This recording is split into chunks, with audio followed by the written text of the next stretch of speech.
Classes में स्वागत है।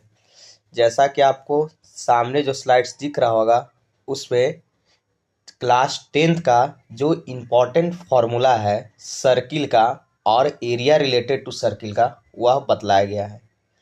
यह फार्मूला बताने का पीछे इंटेंशन यही है कि आपको इस फार्मूला को एग्ज़ाम देने जाने से पहले ज़रूर करके जाए, क्योंकि यह फार्मूला आपके एग्ज़ाम पॉइंट ऑफ व्यू के लिए बहुत ज़्यादा ज़रूरी है। अगर इस फार्मूला को आप याद कर लेते हैं, इस फार्मूला को आप लोग देख लेते हैं, तो उसके बाद आप लोग अपना जो भी आपका एनसीईआरटी का बुक है या जो भी आप बुक जो रेफरेंस बुक सॉल्व करते हैं उस बुक का क्वेश्चन लगाएंगे, सारा क्वेश्चन बनेगा। जैसे यहाँ पे देख सकते हैं कि सर्किल जो चैप्टर आप पढ़े होंगे, तो सर्किल चैप्टर में एनसीईआरटी जब सर्किल चैप्टर आप स्टडी किए होंगे तो उसमें दो थ्योरम पढ़ना है। उसमें पहला था कि tangent to a circle is perpendicular to the radius at the point of contact, मतलब कि सर्किल के अंदर जो टेंजेंट ड्रा किया जाता है, ये भी जानते होंगे कि टेंजेंट क्या होता है। टेंजेंट एक ऐसा लाइन होता है जो सर्किल को क्या करता है, सिर्फ एक पॉइंट पे टच करता है। यह हमारा सर्किल है, तो सर्किल को एक पॉइंट पे जो लाइन टच करता है इसी को हम लोग क्या बोलते हैं, टेंजेंट बोलते हैं। ये भी आप जानते होंगे। तो कहता है कि जो सर्किल का जो टेंजेंट होता है और जो रेडियस होता है, तो रेडियस कैसे ड्रा किया जाता है। रेडियस जो होता है उसको इस तरह से, ये सर्किल हो गया, या उसका टेंजेंट हो गया, ये टेंजेंट हो गया और ये सेंटर पॉइंट हो गया, यहाँ से ये रेडियस होता है, तो इसके बीच का एंगल क्या होगा, 90 डिग्री होगा। यही हमको प्रूव करना था।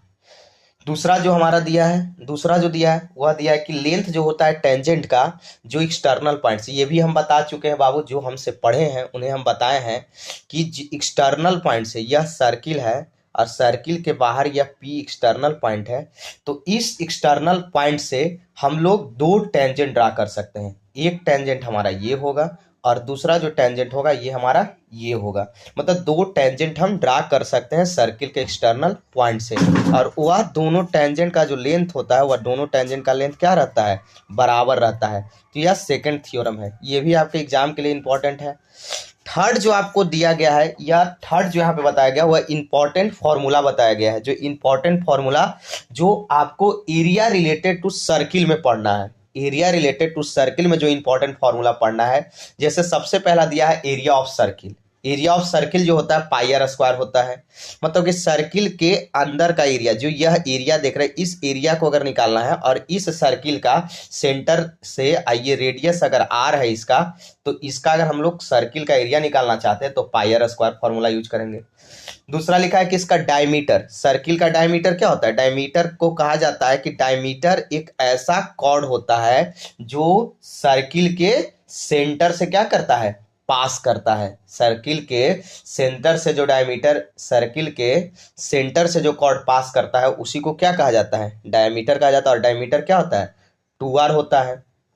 आर्क लेंथ के लिए फॉर्मूला बताया गया है। आर्क लेंथ क्या होता है, अगर आर्क का लेंथ निकालना है तो आर्क यही ना पढ़े हैं बाबू, यह हमारा सर्किल है, तो इस सर्किल पे ये इस तरह का जो लाइन ये ड्रा होता है, ये जो कंटिन्यूअस पीस बनाया जाता है सर्किल का, इसी को क्या कहते हैं, आर्क कहते हैं। तो अगर इसका लेंथ निकालना तो उसके लिए क्या है, theta upon 360 degree into circumference का ना पार्ट है, तो उसको हम लोग क्या बोलते हैं, 2πr, या कितना एंगल यहाँ पे बना रहा है, ठीक है, तो यही लेंथ निकल जाता है।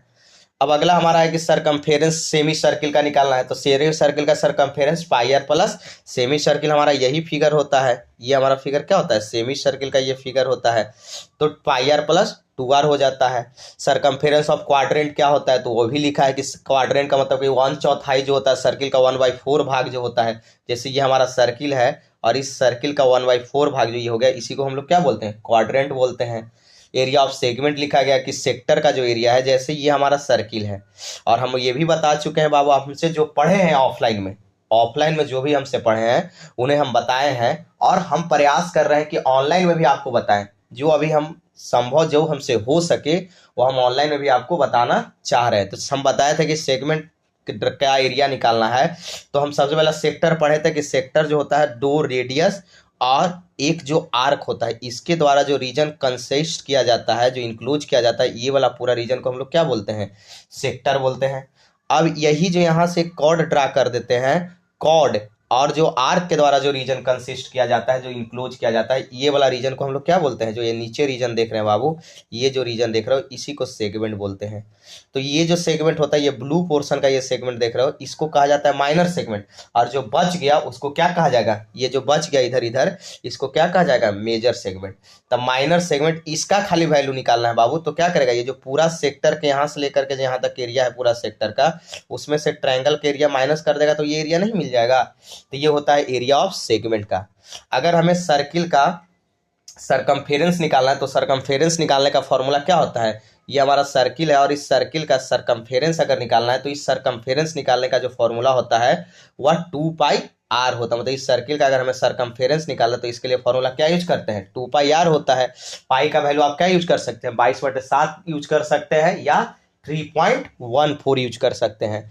एरिया ऑफ सेक्टर क्या होता है, एरिया ऑफ सेक्टर भी हम बता चुके हैं बाबू, θ/360 सेक्टर बताया ना बाबू कि 2 रेडियस और एक आर्क के द्वारा जो रीजन इनक्लोज किया जाता है इसी को क्या कहा जाता है, सेक्टर कहा जाता है। तो इसमें जो यहाँ पे कितना एंगल बना रहा है, जैसे ये हमारा कौन सा सेक्टर हो जाएगा, माइनर सेक्टर हो जाएगा, ये वाला हमारा ये माइनर सेक्टर हो जाएगा, ये जो बच जाएगा ये क्या हो जाएगा, मेजर सेक्टर हो जाएगा। तो ये लिखा कि area of sector θ/360 into πr² होता है। उसके बाद area of semi circle, semi circle तो आधा सर्किल जो होता है, सर्किल का आधा भाग उसको सेमी ना कहते हैं। तो सेमी सर्किल का एरिया क्या होता है, πr/2 होता है। और एरिया ऑफ क्वाड्रेंट मतलब 1/4 बताया था, उसका होता है πr²/4 होता है। और रेवोल्यूशन का मतलब कि कितना रेवोल्यूशन घुमा तो उसको डिस्टेंस को डिवाइड कर दो किससे, 2πr जो उसका सरकमफेरेंस है, उस सर्कुलर जो जिससे घूम रहा है व्हील का, उसको सरकमफेरेंस से डिवाइड कर दो तो हमारा क्या निकल जाएगा, रेवोल्यूशन निकल जाएगा। तो यह फॉर्मूला आपके एग्जाम के लिए जो भी स्टूडेंट क्लास 10 सीबीएसई के हों, जो भी student class 10th Bihar board के हों, दोनों के लिए यह फॉर्मूला यूजफुल है। तो आपसे रिक्वेस्ट है कि इसको एग्जाम देने जाने से पहले इस फॉर्मूला को जरूर देख कर जाए। बाकी अगर आप इस फॉर्मूला के लिए पीडीएफ फॉर्मेट में लेना चाहते हैं तो इसके लिए जो ऊपर नंबर दिया गया है वहां से कांटेक्ट करके आप ले सकते हैं, और भी चैप्टर का आपको फॉर्मूला प्रोवाइड किया जाएगा धीरे धीरे करके। बाकी आज के लेक्चर में इतना ही, थैंक यू।